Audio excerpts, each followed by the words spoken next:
If you are looking at buying a brand new home in a brand new community, this is the one video that I wish existed when we would have bought our homes, or I wish more people would watch before they move in.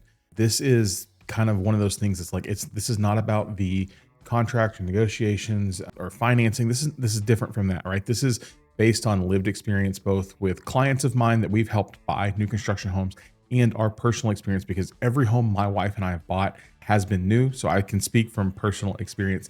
And these are the things I wish somebody would have told us that we would have watched out for, that might have made a little bit of difference and helped us along the way. So if we haven't met before, my name is Zach. My team and I, we sell new construction real estate here in DFW. That's all that I sell is new homes. So we have that experience with our clients, but also from our perspective, we have bought 4 brand new homes. And so I can kind of walk you through what it feels like and where the stress and the problems come from.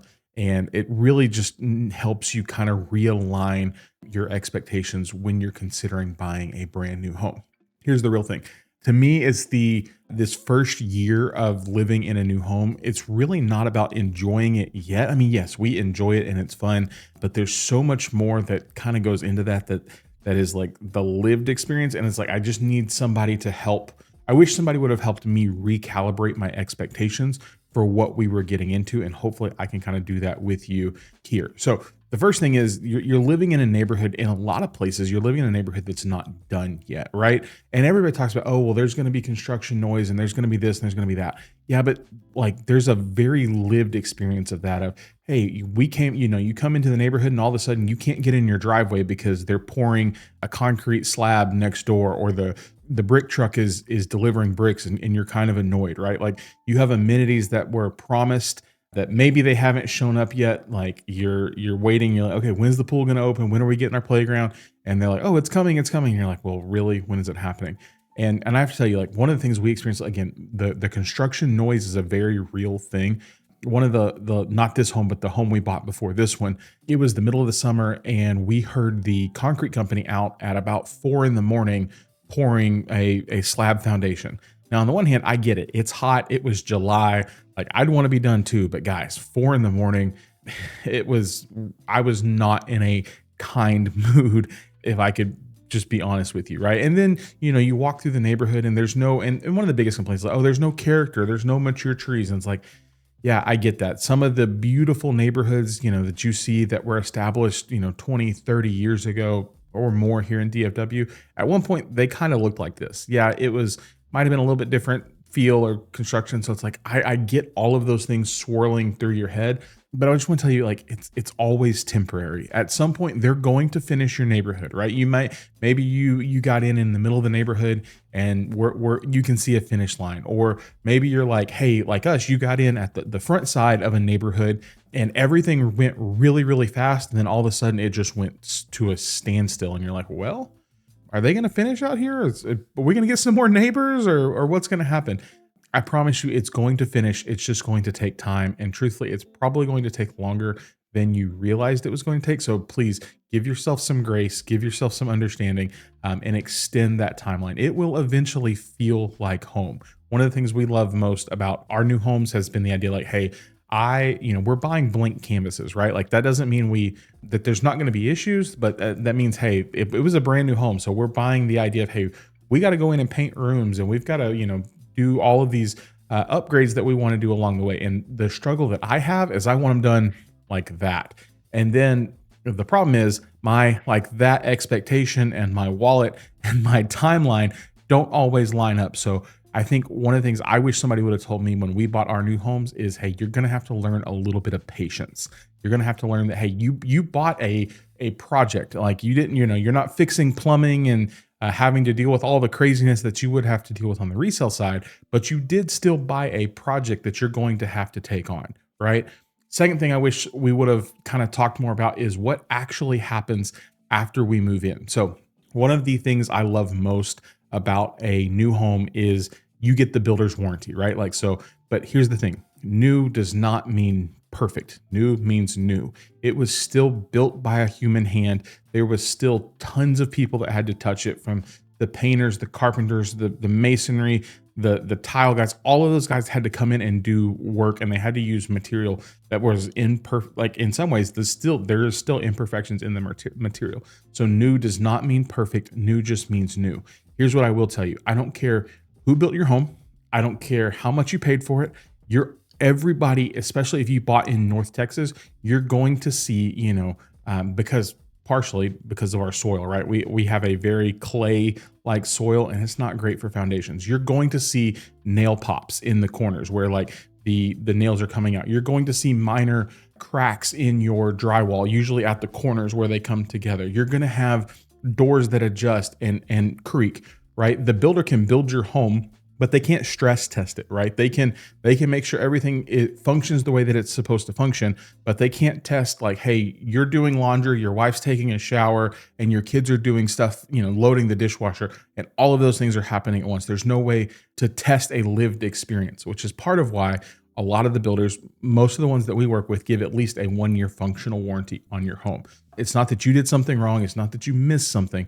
Like there's just going to be things that you have to kind of deal with. It's not a quality issue. It's just part of that home settling. And like through that first year of it living through a full range of seasons, especially here in North Texas, you're going to see a lot of things shift. You're going to have, hey, we had an issue in one of our homes where we had a bedroom that was staying super hot compared to the rest of the house. And it's like, well, man, did we get a bad HVAC unit? It's like, well, no, what they needed to do is we just needed to have them come balance our AC, because when they tested it, it worked perfect. But they couldn't stress test it for how we lived in our house. And so, hey, you call them, you make a warranty claim, they come out and they balance the AC, everything's good to go. We've had, I'm literally sitting in my office looking at a corner in the wall where I can see a small crack, like where the two pieces of drywall meet. What do we need to do? Well, we need to go caulk it, and we need to paint it, right? It's going to happen. And I just want to give you some reassurance that no matter how detailed you are in your home orientation and your inspections, which I highly recommend you do. I don't care who built it and how much you trust the builder and how much you like them. Please get a home inspection before you close. It's one of the best things you can invest in. There's still going to be random things that you miss, right? Like you're still going to be sitting in your bathroom on the toilet, looking at the wall, and you'll be like, there's a spot that didn't get painted. How did we not see that? And it's like, well, it just kind of happens. So you're okay. It's not a defect. It's just kind of part of the process and part of living in that home. Just know it's going to be okay. You can make a warranty claim, which is probably the next thing that I want to talk to you about. Builder warranties are there to protect you and to take care of you. Most of the builders we work with do either a 1-2-10 or a 1-2-6, or you get like a 2-2-10. And so what I mean by that is it's usually 1 year on functional pieces of your home. Does your home function the way it's supposed to? Do doors open the way they're supposed to? Do hinges work? Things like that. Now, if you rip a door off its hinges, that's kind of a you thing. So 1 year on that, 2 years on mechanical. So anything inside of your walls, think HVAC, plumbing, electrical, and then either 6 or 10 years on your structure and foundation. So the way the interior of the way your house is built. Every builder has their warranty. Every builder runs their warranty differently. Some of them outsource it to third-party companies. Some of them handle it in-house. We've had builders with experiences of both. And I'm just going to tell you, like, just straightforward, I wish somebody would have told me, warranty sucks. Like not them covering it, but everybody has this quick expectation of like, oh, I made a claim and they're going to come fix it immediately. Well, no, they still have to run through the process. They still have to document it. They still have to get schedule the trades to come out there. You have to, work your schedule around to, like, they can't just you don't want them just showing up at your house. You want them coming when you're home, right? So we've had to document it. We've had to follow up, and we've had to wait. It's just part of the process. So don't think like that makes them bad or it makes them shady. It's a maintenance over time thing. So I just want to prepare you for that. If you make a warranty claims, you're going to have to, it's going to be a little bit difficult to work through. One of my pro tips on this is like, hey, if you can, I wouldn't make a claim every single time something goes wrong. I would start building out my list and say, hey, I have these 5 things that I need to take care of. Can we make a warranty claim? Here's what we could do. Other pro tip I would tell you is the day you close, the day that they hand you and they say, oh, here's your keys, you're ready to go, move into your new home, go into your calendar and find 9 or 10 months after the fact and schedule and put it on your calendar and say, hey, I need to schedule a third-party inspection to come back out. A lot of the inspectors we work with, they will do a re-inspection. If you call them, maybe at a discounted rate, you just have to ask and see. But again, you have a 1-year cosmetic warranty. Let them come back out after you've lived in your home for a year, make sure everything's good to go, and then turn those in to your warranty manager or your builder, depending on whoever it is that you work with. So just want to set the expectation. Warranty is there, use it, but it's like anything else, it's going to be a little bit difficult to kind of work through. The fourth thing I wish somebody would have told me is this the emotional dip and change that happens after you move in. I think, and maybe this is a me thing and this is a personality thing. It's like, I love the excitement of watching something come together and watching a plan happen. And it's like, oh, we showed up and like, we went from dirt, and then, 2 weeks later, they were like framing a house. And it's like going through that process or watching something be made. Like, yes, it's stressful, but to me internally, like, I love the idea of experiencing that. And then you get done with it and you're like, well, I don't have anything to chase. Like, it's like chasing a high. It's kind of weird. And I don't know how else to articulate that. There's just this moment where like you move in and everything is settled and it starts to feel like it's quiet. And then, you're like me and my wife, and she hands me a list of like, hey, we need to do this and we need to do that. And I'm like, oh yeah, we totally have to do all of those things.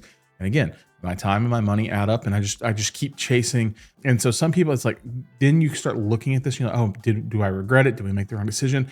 And it's like, I don't think you regret it. I think you just miss the momentum. And there's going to come a point when it's like, oh, everything is calm. And it's like, why is it calm? And I don't know what to do with that. It's normal. It happens. But don't let that lead you into this next thing, which is like you start comparing and you start looking the moment the next neighborhood opens up. Now, let me be clear. If you're in your journey and you're like, Zach, I don't even know where to start, we have a resource built for you. I'm going to put the QR code right there. Start browsing floor plans, builders, locations, whatever. And you're starting to look, like, please do that. But what happens is you start looking, and then you get this, like, we used to call it FOMO, right? Fear of missing out. And it's like, oh, there's a new neighborhood. Oh, well, and their neighborhood has a bowling alley. And it's like, oh, wait, what? Oh, their neighborhood has extra dog parks. And it's like, wait, what? Oh, wait, their neighborhood has all these things. And you're like, oh, well, we missed out. We should have waited. And it's like, maybe not. I don't know. But do you really want to restart that timeline again? Do you really want to go through that whole process?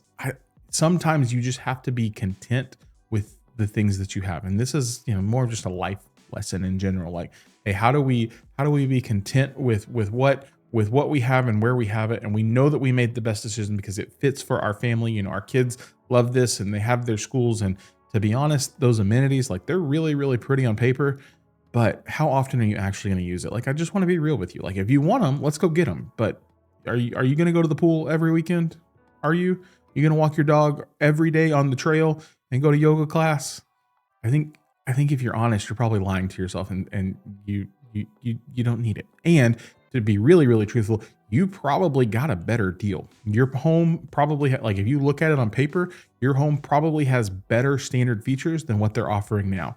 Builders are getting so tight on their, land acquisition is up, trade costs are up, material costs are up. So they're trying to do everything they can to still make homes make sense. And part of what the way they're doing that is they're cutting some of their standard features. So while those may look nice and shiny on the outside, you may have already gotten the better deal, right? Just want to say that to you again, speaking to you honestly, as if we were friends, because we are. We're like, hey, we're here hanging out. Section 6. So if I've earned the right to speak to you honestly, this is the one that I think you need to hear. You're not going to buy a new home and sell it in 18 months and make 6 figures.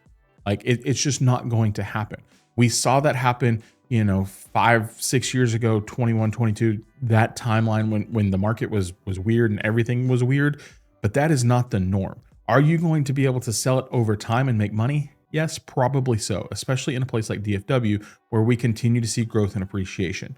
But are you going to be able to buy early in a phase, let the builder continue to build around you, and try to sell while they're still there and make money? That's going to be hard, because those builders can always undercut you, right? Like, so just know, like, the gains are there, but like these crazy things, like, so I just need you to reset your expectations. If you're buying in a new neighborhood, you need to plan on being there until they're done building like that. And I know circumstances change, life changes, but you need to plan on being like, this is a long haul thing. or you need to plan a different exit strategy.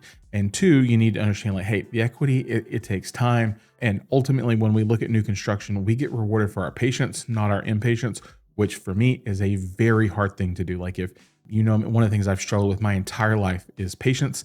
And, the Lord keeps trying to teach it to me and I don't continue to listen. So I guess he's going to continue to try and teach me patience in a lot of different ways. But I want to tell you, buying in a new neighborhood, it's one of the best things. Like you're getting a new home. Like you have nobody else's problems. Nobody else has lived here. Nobody else has, showered in your shower. Hopefully not. And at some point it all comes together. Like the landscaping matures, your neighbors move in, which is a crazy thought of like, hey, you get to watch your neighbors' homes be built and, your community fills in and you connect with your people. It takes time, but to me, it's one of those things that's really, really worth it. And these are the kind of things I just wish somebody would have talked me through as we've been married almost 10 years and we bought 4 houses. All of them have been new. And when we bought our first house, we didn't know any better. And so we just, we went new and then it just kind of have lucked our way into it. And then, this is where we ended up. So if you're buying and you're considering new, this is one of the things I wish somebody would have told me. Maybe there's some things I missed. Maybe it's like, I'd love to hear your thoughts. Let me know. Did I miss something? Are you experiencing these things if you've already bought? But if you're planning on buying new and you're planning on coming to DFW, I would love to help you. I'd love to get you kind of connected and just kind of talk you through this process because there's a lot that goes on. There's a lot that has to happen, but it's going to be okay. You're going to figure it out. You're going to win. Again, if I can help you, our contact information is down below. But yeah, I just want you to know it's going to be chaotic, but it's going to settle in, and buying new is probably one of the best decisions we've made in terms of buying real estate. So if I can help you with that, I would love to, be honored to have a conversation with you. So appreciate you guys. We will see you in our next video. Adios.